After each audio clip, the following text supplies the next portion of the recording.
नमस्कार। आप सबों को मैं अपने YouTube channel Gurukul GS point में स्वागत करता हूं।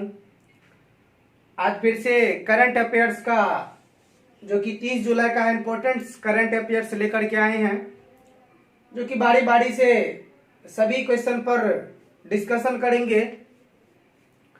तो सबसे पहला क्वेश्चन है कि 82वां सीआरपीएफ स्थापना दिवस कब मनाया गया, यानी 82वां सीआरपीएफ स्थापना दिवस कब मनाया गया। तो इसका आंसर होगा 27 जुलाई को। 27 जुलाई को प्रतिवर्ष सीआरपीएफ की स्थापना दिवस मनाया जाता है। और क्रम की बात की जाए तो इस बार 82वां बार जो है ना, ये सीआरपीएफ का स्थापना दिवस मनाया जा रहा है 2020 में।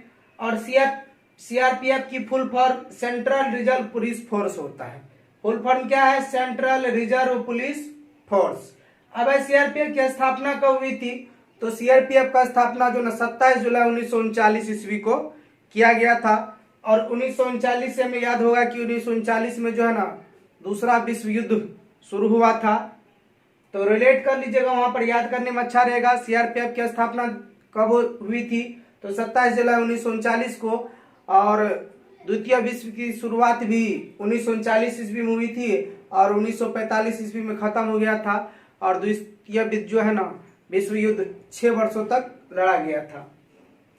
अब सीआरपीएफ का जो है ना ये मुख्यालय कहां पर है? तो सीआरपीएफ का मुख्यालय है नई दिल्ली में, हेडक्वार्टर। अब पूर्व राष्ट्रपति बेंजामिन उमकाफा का निधन हो गया, किस देश के थे? यानी पूर्व राष्ट्रपति बेंजामिन उमकाफा का निधन हुआ, वो किस देश के राष्ट्रपति थे? तो आंसर होगा तंजानिया। तंजानिया की ये पूर्व राष्ट्रपति थे जिनका हाल ही में निधन हो गया है। अब भारतीय मूल के किस व्यक्ति को सिंगापुर में राष्ट्रपति पुरस्कार से सम्मानित किया गया? भारतीय मूल का कौन सा व्यक्ति है जिसे सिंगापुर में जो है ना राष्ट्रपति पुरस्कार से वहां सम्मानित किया गया है? तो ये होगा कलानारायण स्वामी। कौन है? तो कलानारायण स्वामी है और ये नर्स है। इसको जो है सिंगापुर में राष्ट्रपति पुरस्कार से सम्मानित किया गया है। और आप सबों को बता दें कि जैसे अभी कोरोना महामारी चल रहा है, तो उसी में अभी तो डॉक्टर सबका तो अहम रोल है, तो इसलिए उसको जो है ना वहां पर सिंगापुर में कलानारायण स्वामी को, जो कि नर्स है, काफी मेहनत कर रही है कोरोना वॉरियर्स के रूप में, तो उसे ये पुरस्कार मिला है। सिंगापुर में राष्ट्रपति पुरस्कार से सम्मानित किया गया है। और ये कहाँ की है? तो भारतीय मूल की ये नर्स है। अब सिंगापुर की राजधानी कहाँ है? तो सिंगापुर की राजधानी है सिंगापुर सिटी। और मुद्रा क्या है? तो सिंगापुरी डॉलर होता है। सिंगापुर का मुद्रा क्या हो जाएगा? डॉलर। और यहाँ के अभी वर्तमान में राष्ट्रपति यानी प्रेसिडेंट कौन है? तो प्रेसिडेंट है हलीमा याकूब। सिंगापुर के वर्तमान प्रेसिडेंट या राष्ट्रपति कौन है? तो हलीमा याकूब है। अगला क्वेश्चन है, किस आईआईटी ने सबसे सस्ती कोरोना टेस्ट किट बनाने की घोषणा की? मात्र 400 रुपए में बनाएगी।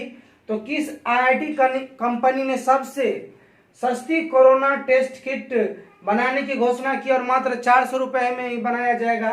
तो क्या आईआईटी खड़गपुर। यानी आईआईटी खड़गपुर सबसे सस्ती कोरोना किट बनाएगा। और आईआईटी खड़गपुर कहाँ पड़ता है? तो वेस्ट बंगाल में। और वेस्ट बंगाल बोले तो पश्चिम बंगाल। पश्चिम बंगाल में आईआईटी खड़गपुर है जो कि सबसे सस्ता कोरोना किट बनाएगा मात्र 400 रुपए में। अगला क्वेश्चन है, आरबीआई ने किस देश के साथ 400 मिलियन डॉलर अदला बदली के समझौते पर हस्ताक्षर किया है?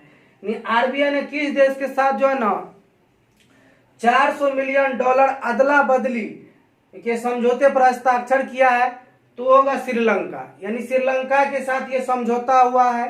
और श्रीलंका की यदि बात की जाए तो ये पड़ोसी देश है भारत का। और श्रीलंका की राजधानी है, 2 राजधानी है, एक है कोलंबो और एक राजधानी है श्री जयवर्धनेपरम कोट्टी।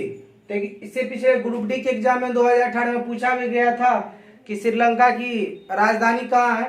तो श्री जयवर्धनेपरम कोट्टी है और कोलंबो भी राजधानी। जिस तरह भारत का 2 राजधानी, जैसे आपको पता होगा, एक द्वितीय राजधानी भारत का मुंबई को कहा जाता है और एक नई दिल्ली भी राजधानी है, तो वहां भी उसी तरह कोलंबो और श्री जयवर्धनेपरम कोट्टी है।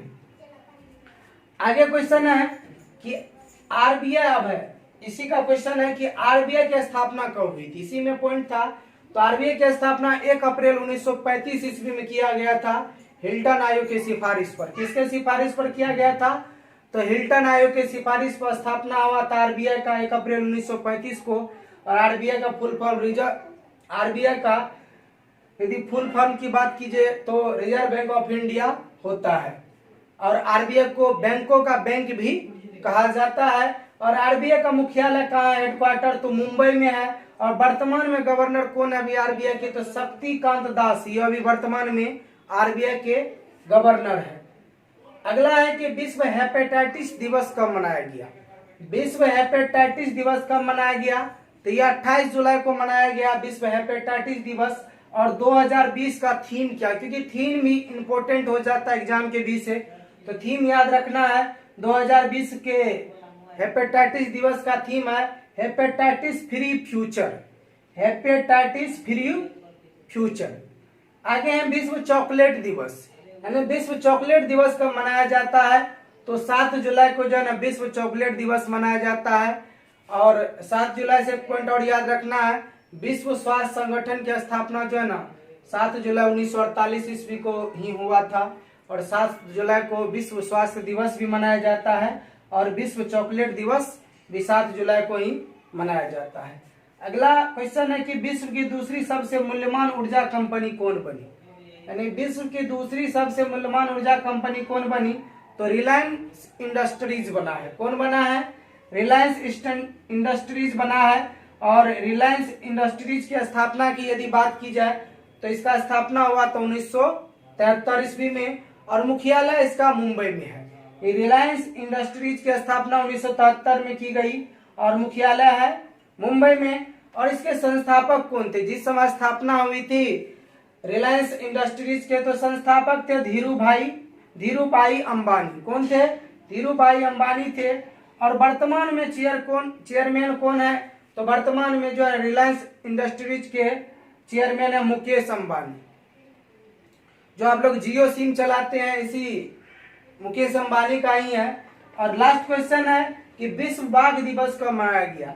तो विश्व बाघ दिवस जो है 29 जुलाई को मनाया गया। विश्व बाघ दिवस कब मनाया गया? 29 जुलाई को। तो दोस्तों आप सबों को वीडियो पसंद आए तो अपने दोस्तों के बीच जरूर शेयर करें और चैनल को जरूर सब्सक्राइब करें। तब तक के लिए अगले करंट अफेयर के साथ अगले वीडियो में मिलते हैं नेक्स्ट क्लास में। धन्यवाद।